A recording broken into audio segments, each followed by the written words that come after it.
पुनः प्रैक्टिकल करवा के नोडल सेंटर पर प्रैक्टिकल हुआ और वो सभी छात्र पास हो गए। आज सभी जो है वो अपने अपने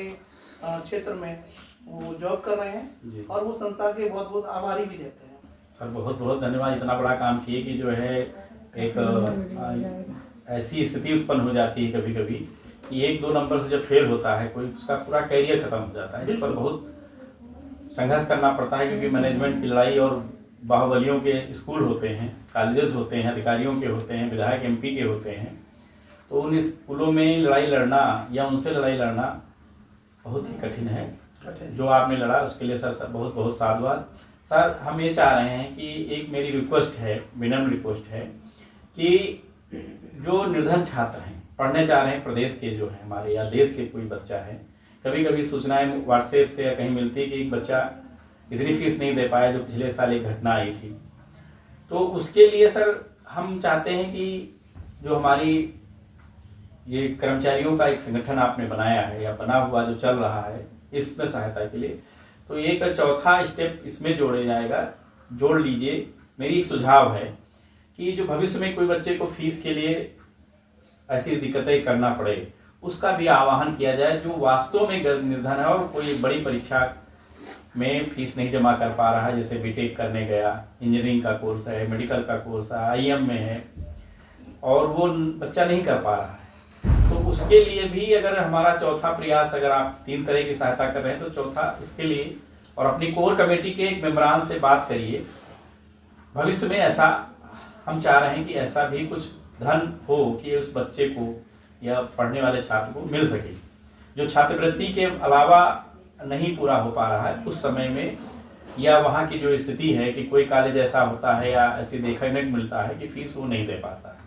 क्योंकि एडमिशन लेने के बाद छात्रवृत्ति मिलती है और फीस पहले देनी होती है, तो स्थितियाँ उस बच्चे के लिए बड़ी हो जाती हैं। जैसे पिछले साल एक छात्र था जो कि बीटेक में एडमिशन इसलिए नहीं ले पा रहा था, या एक लड़का था जो मेडिकल में साल 90,000 फीस जमा करनी थी, वो नहीं कर पा रहा था, उसके गार्जियन 16,000 रुपये उसका कम पड़ गया, तो बाद में उसका एडमिशन हुआ जो सुप्रीम कोर्ट गया और बड़ी लंबी लड़ाई लड़ी। तो हमारा देश में अनुसूचित जात, जनजात या अन्य वर्ग के लोग, तमाम सारे कर्मचारी हैं, तमाम सारे अधिकारी हैं, बड़े बड़े सब लोग हैं, वो लोग अगर सहायता 1-1 रुपये की करती, जैसे आप सर 100 रुपये की सहायता में इतना बड़ा 10 लाख से ऊपर सहयोग कर चुके हो और उस बच्चे को 10-20 हज़ार रुपये की जरूरत होती है, तो हम लोगों का संगठन अगर 1-2 रुपया अगर उस बच्चे को दे देगा तो शायद वो अपना जीवन सफलतापूर्वक जी सकता है अपनी पढ़ाई करके, और भविष्य में हो सकता है कि वो किसी और की सहायता करे। तो इस पर सुझाव करने की हमारी है, क्योंकि हम हर बच्चे को तो नहीं हमारी संस्था दे सकती, लेकिन जब ऐसी स्थिति आती है कि कल फीस जमा करना है और आज उस बच्चे के पास 20,000 रुपये कम पड़ रहे हैं और वो उसका माता पिता या उसके अभिभावक उस सहायता करने के लिए लोग नहीं खड़े होते हैं, तो हमारी संस्था क्यों ना एक जैसे मान लीजिए हमारे पास 5,000 संगठन के कर्मचारी हैं और 20,000 रुपये की जरूरत, तो 5-5 रुपये अगर डाल दें उस बच्चे के अकाउंट में तो उसकी फीस जमा हो सकती है। हाँ, बहुत बहुत साधुवाद आपको इस सुझाव के लिए। हम अगली जो कोर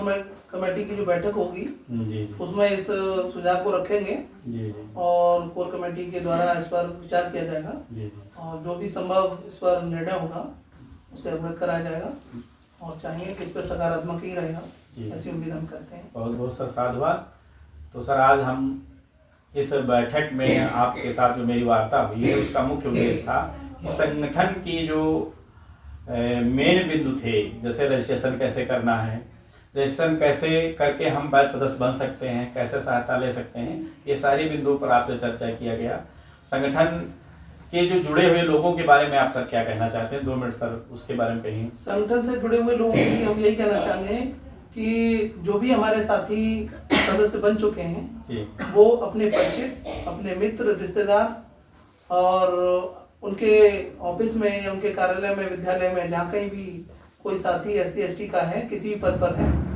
तो कोशिश करें कि हर सदस्य एक सदस्य और बनाए। बहुत बहुत सर। तो यदि महीने में, सप्ते में एक टारगेट बना लें कि हमें हफ्ते में 1 सदस्य बनाना है, तो महीने में कम से कम 4 सप्ताह होते हैं, तो एक व्यक्ति यदि 4 सदस्य महीने बना देगा तो ये हमारी संख्या जो है बहुत तेजी से आगे बढ़ सकती है। तो यदि इस आइडिया को, इस संकल्प को हमारे सभी सदस्य यदि ले लें तो निश्चित रूप से संख्या